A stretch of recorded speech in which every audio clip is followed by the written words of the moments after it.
Julie Ogley, who is the Director of Social Care, Health and Housing at Central Bedfordshire, and is also this year the President of the Association of Directors of Social Services. And we've been delighted over the last few years to really deepen our relationship with that organisation. Julie.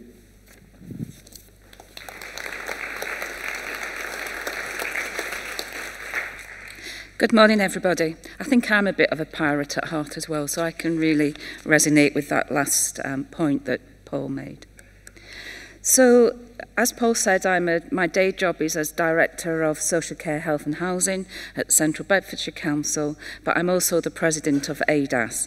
So this is ADASS, then we are a charity, and this is our vision and our mission. And our membership consists of all of the directors of adult social services, their direct line reports, and also people that have been directors and extended members before, and we've now included the principal social workers in our membership. But important to say, we are a charity, we are not a political organisation.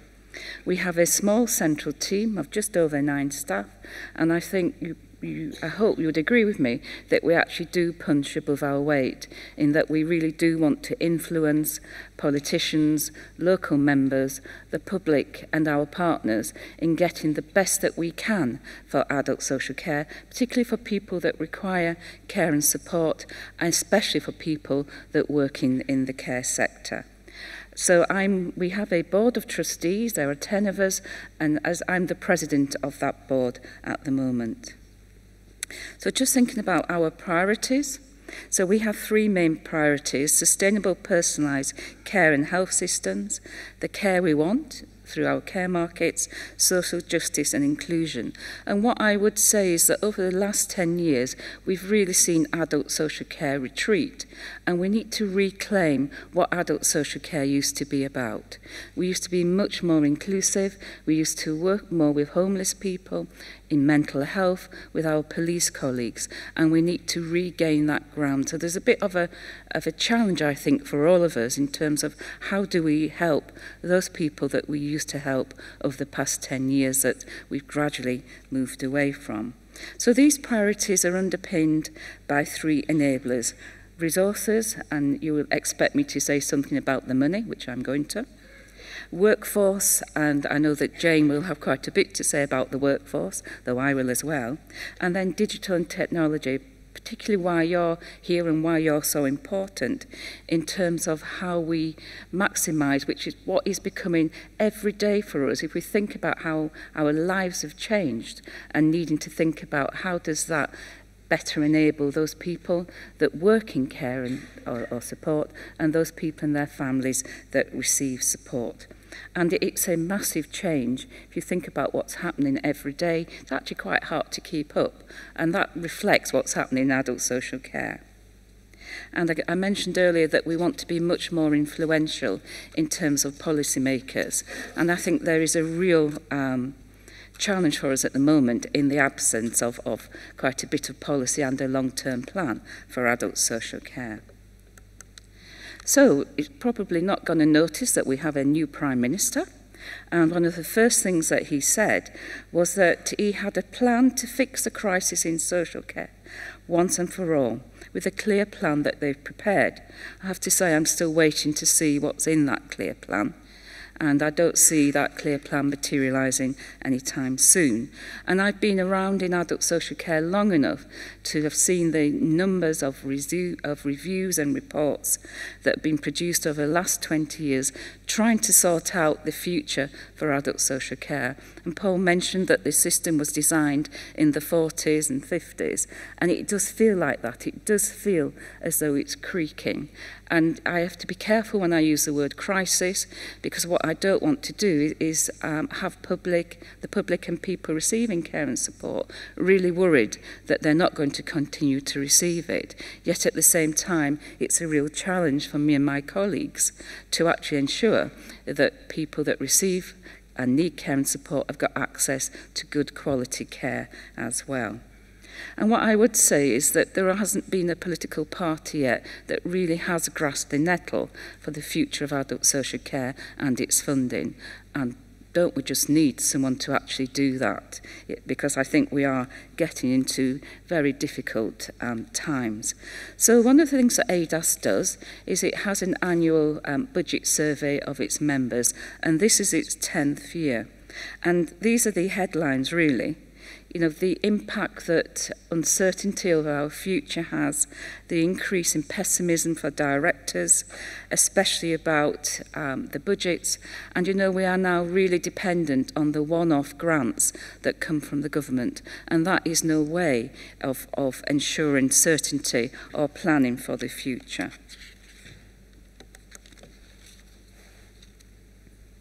And I think the lack of the green paper or white paper is actually adding to that sense of uncertainty. You know, the lack of an announcement around the funding doesn't help. Even if it's difficult news, at least we would know what we were planning for. And that it is not a comfortable position if you're trying to advise your council in terms of how to invest its resources in adult social care. So what were our survey headlines? Again, you can read it for yourself. So since 2010, £7.7 billion of savings out of adult social care. That is just a phenomenal sum, isn't it? Is it any wonder that we see some of the problems that we're seeing at the moment? And look at what directors are saying about meeting their statutory duties, particularly around the care market sustainability.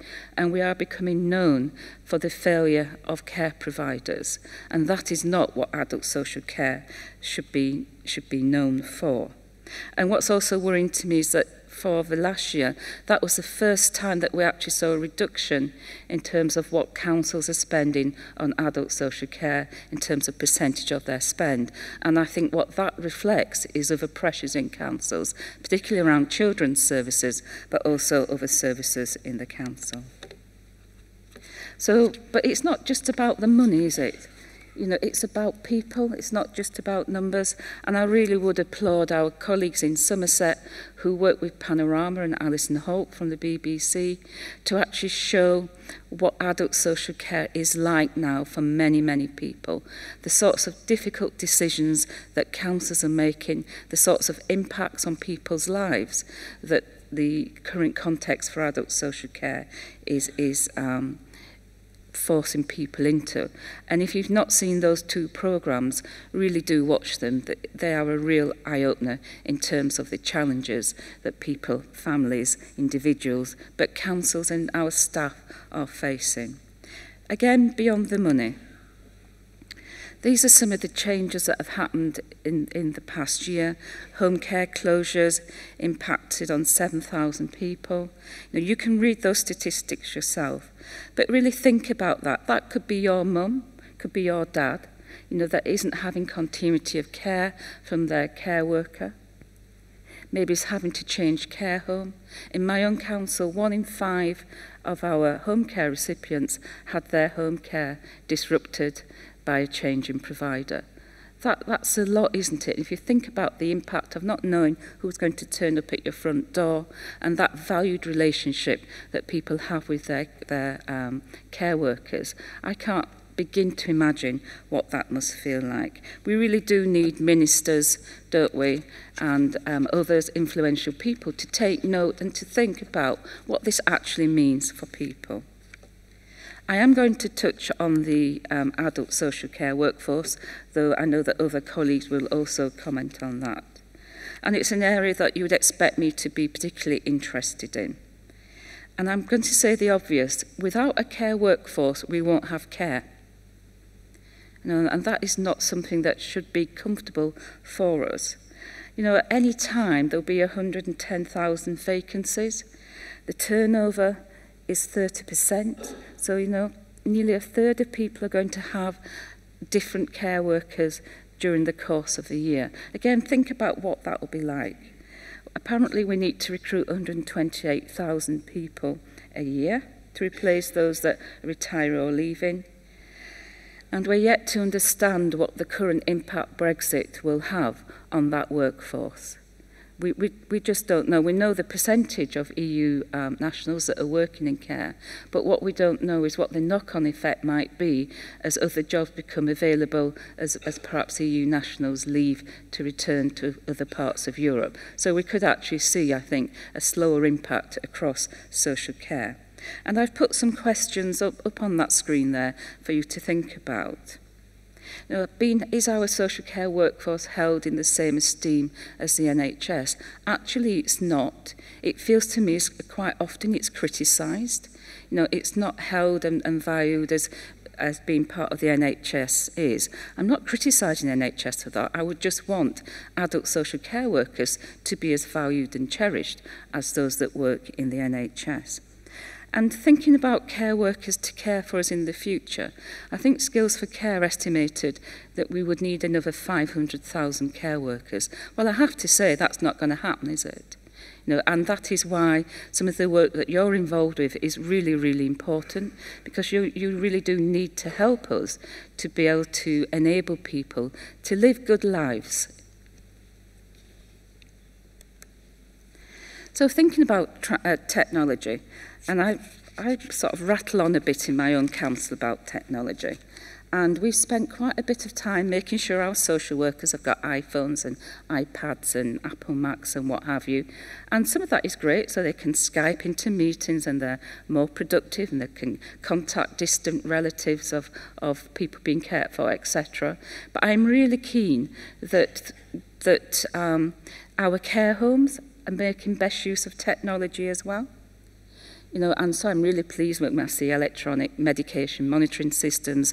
I see people using Alexa and tablets to interact. I see handheld technology. And we have to really think about, if we can do that in care homes, what can we do in people's own homes that enables them to live good lives and to be as independent as possible? And what strikes me is that as we're becoming more digital ourselves, and how do we marry up that digital with what we might have seen as assistive type of technology and really fuse those things so that people can live good lives? That doesn't mean that I think for 1 minute that we won't need people and that we can get away from that personal connection, because we can't. But I do think there is much more that we can do around technology that enables people to remain in control and to make choices about how they want to live their lives. So again, thinking about the financial context, and I never at the moment seem to get far from thinking about the money and thinking about what a long-term sustainable funding solution might be. So we've had a one-year announcement in terms of the spending round, which has probably delivered about 50% of what ADASS felt was necessary.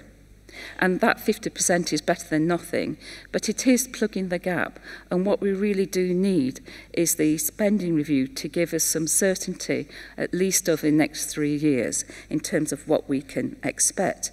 And I think that technology really needs to be part of that. And you need to be helping us to work out how we can best support people in their own homes, or in care homes, or wherever people are living. And thinking about, well, if we're building housing, particularly for older people or for people with disabilities, what sort of technology can be built in rather than added in? You know, how can we make housing accessible? We've got a massive housing agenda and housing growth ahead of us. So let's seize the initiative and say what we think that should be. And in our budget survey, 96% of directors felt that assistive technology was important. And you know what? They were seeing that about efficiencies and savings. But I would want to turn that around and say it's about enabling people to live good lives. Yes, if it helps us to be more efficient and productive, great. But for me, it's about enabling people to live good lives, just as we would want to live. And we have been talking to the Treasury, to the department and to the ministry about perhaps looking at innovation funding, particularly around technology, as I think we would all accept and hope that this would be a good area for investment to make some step changes that would really help people live good lives. So I think these were some of the ways that I was beginning to think that redesigned services with technology could help in terms of information, advice. You know, I think adult social care is perhaps behind some other types of services. As a housing director, my tenants have got first touch apps. They can pay their rent, they can order repairs, they can look to see what's happening in the housing service. Do you know, we can't do that for adult social care. You can book a weekend away from your sofa. You can't book a weekend's respite for your mum at the moment. And somehow we're going to have to get over some of those hurdles so that the way that we access adult social care is the way that we access our daily lives. And again, thinking about technology to help us in our communities, what we need as resilient communities. We need people to be wanting to look out for one another, to help their neighbours, you know, and not to be socially isolated, but to feel part of local communities. And I think, again, technology can help us to do that. It can help us to know where a lunch club is or where someone that might want to do some gardening might be. It can help people to retain their independence. And again, thinking about the voluntary and community sector, thinking about what role they might have in people's lives. So thinking about the future then, when I became the president at the end of April this year, I asked some questions to my director colleagues, and they're up, 3 of them are up on this page. You know. I mean, how many of those would you answer yes to? And I think that's a really good question. It takes us back to the 1940s version of adult social care and health. We really do have to move on. Now, I'm not saying that I need to apologise for adult social care and the workers within it. I absolutely don't. We have some fabulous staff that come to work every day to help to improve people's lives. I think what I'm saying is, actually, what does the future look like? And it's that we need to think about. So as I finish then, what I would say is that this is something I would want you to think about. This is what ADASS is saying. Older and disabled people need dignified, high-quality care and support, and that when it's properly resourced, it works. We know that. And as a nation, we should make this, or even must make this, an immediate priority. A thriving economy and a caring nation requires it. And I think, colleagues, those of you involved in technology have got a really, really important part to play in this and to help us to have the sort of system that provides the sorts of care and support that you and I, our mums and dads, our brothers and sisters, need to help us to live good lives. Thank you.